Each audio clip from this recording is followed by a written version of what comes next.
Obviously, we're ready, anxious to start the SEC tournament as the beginning of our postseason. Had a really good workout today. Got on the bus this morning at 9:00. Stopped for lunch in Georgia, and then got to the stadium. Put our uniforms on and had a good hour of practice, which is what they allow. And now we're back at the hotel, getting ready for tomorrow. All right, if you have a question, please raise your hand. We'll start with Colin. How are Brennan and George doing? And how do you anticipate them being available for any part of the SEC tournament? It's still to be determined. Brennan is day to day, but he is making good progress. George is day to day. So it could go either way at this point. We don't want to rush him back because we know, the thing about knowing we're in the NCAA tournament is we really want to make sure that they're 100% for those games. So we're going to be more on the conservative side of rushing those guys back. Just want to try to get them back to full health as much as we can for the NCAA tournament. Obviously, we still want to win these games very much, but we have to have the big picture in mind. So those guys will continue to stay day to day. Dave? Hey, Mark, thanks for doing this. On that same line, if Will Sanders had to pitch tomorrow or in the tournament, could he? Oh, yeah. Yeah, he's fine. I think you're addressing getting hit in the leg. Yeah, he's completely fine. And if he needs to pitch tomorrow, he'll be able to. Mike Uva? Mark, when you go into a tournament like this, you guys have obviously been battle tested all season long, but when you look back to throughout your coaching career, what do you think helps teams be successful in tournaments like this, knowing that you could be playing, day after day moving forward? Yeah, I mean, there's a lot of things that go into it, Mike. Some of it is luck. Some of it is who's hot. Some of it is matchups. Some of it is how motivated are your opponents. It all goes into it. At the end of the day, you want to feel like you're peaking at the right time, like you figured out enough about your team over the course of the year to put them in their best chance for success. And I think we have learned a lot because we have played such a tough schedule this year. So I think the pieces will be in the right spots as we start the tournament, both this tournament and the NCAA tournament. So I just think it's a combination of all those things. I think you've seen teams struggle in this tournament and then go on great runs in the NCAA tournament and vice versa. So I don't know that how this week goes will have any bearing on the NCAA tournament. But the competitor and all of us just want to win the next game we play. We want to win the next inning we play. So getting hot this week would be great, but even more so, we want to make sure we get hot in the NCAA tournament too. John? You obviously don't have any control over who you play in initially, but do you like playing an opponent, or does it matter to you playing an opponent that you haven't played before? And what kind of jumps off the page about Alabama, watching them and scouting them the last couple of days? I think at this point, you're going to play good teams. Anybody that's made it to the conference tournament at this point is a good team. And Alabama is another very solid SEC team. They're scrappy. They have a lot of veteran pitchers. They've got a lot of veteran position players too. And I think they're going to be throwing what they feel is their best guy at us tomorrow. So it's a good arm, good competitor. And so they like to run a little bit. They have some power. They had a couple guys. I think they had more guys than we did on the all conference teams. So, it'll be a good ball game like they all are. Colin? Mark, how nice is it after Jack's injury to have a guy like CJ step up? And what have you seen from him maybe the last 2 starts that he's been out there? Yeah, CJ's got a really good arm. Took him a while to adjust to this level of play. He struggled a little bit in the fall and struggled some in the spring. But what you get with CJ is a really good competitor. You get a really good worker, and he stayed very even keel throughout. Not one time did he whine about not getting enough innings. He's a guy that is a really good program guy. He's popular among his teammates. If you remember when he started getting some innings early on, how excited the dugout was when he was out there.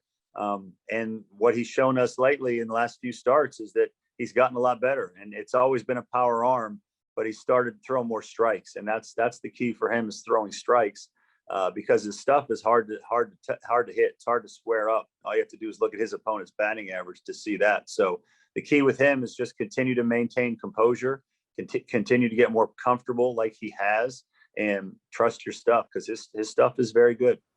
Gives us a chance to win when he pitches. And you've always you've been really good at managing pitchers. You haven't thrown guys, I don't think, on back-to-back days. Pitch counts haven't been. How do you manage this week going into it, knowing that you could be playing 5 or 6 games over the course of 5 or 6 days? Yeah, we will continue to protect our pitchers like we always do. We will not overthrow guys for the sake of a win ever. I don't think that serves you well in the short term or the long term as it relates to recruiting.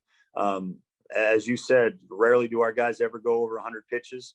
Rarely do our guys ever go back-to-back games. So that will continue. These are important games, but also these careers are important, and these pitchers are important. So we'll continue to protect them both for their careers, but also we won't overpitch guys so that they're tired for next week too. Because at the end of the day, the 2010-11 teams, they had much bigger and greater success in the NCAA tournament than they did in the SEC tournament. That's in the grand scheme of things, that's what people will remember years from now. John, you've been through this tournament a couple of times now. What have you learned over the course of those experiences that may be different now as you enter this week than maybe your first time through it? I think the biggest thing is it's in my opinion, outside of Omaha, it's the best collection of talent and teams that you'll see anywhere.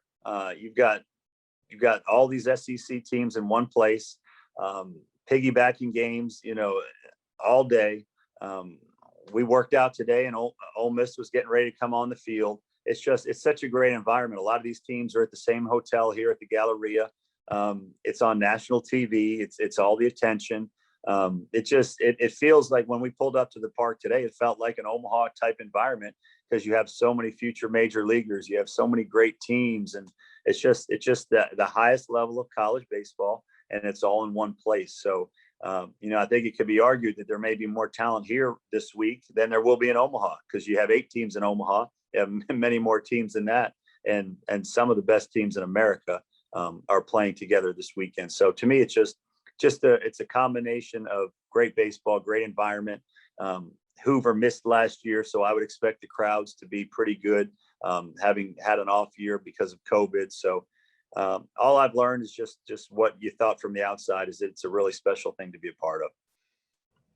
Mike? Mark, going into this tournament, does your team have a chip on their shoulder, feeling like maybe some people don't believe that you guys should be hosting a regional? And number 2, is that something just as a coach that you bring up to your team at all as extra motivation? I don't think a chip on your shoulder is ever a bad thing. And, as coaches, we always are looking for different ways to get guys motivated. Sometimes it's you challenge them. Sometimes you give them a pat on the back. Sometimes you say, hey, look what's being said about us. So anything we think can help motivate our guys to operate at their top level, we'll always use it. And if people on the outside are not giving us the respect maybe we think we deserve because of the challenges and the gauntlet we faced this year as a schedule, and came out to still talk about it. Everything matters, and every little chip on your shoulder can help, no question. Dave? Mark, have you and the guys eaten at Dreamland BBQ yet this trip? No, we have not. We just got to the hotel after practice, so we have not had that opportunity. Hopefully, if we're here long enough, we have a chance to do that, Dave. Any more questions for Coach? John? And I asked about Khalil and Malone. How's Wimmer feeling? Wimmer, it should be fine. But, again, he's not at 100%. So Malone's not obviously at 100%. Khalil's not at 100%. Wimmer's not at 100%. And believe it or not, Michael was a little sick at practice today too. So we are keeping it together now, with tape. But when they say play ball, we'll be ready to go with whoever's ready to go.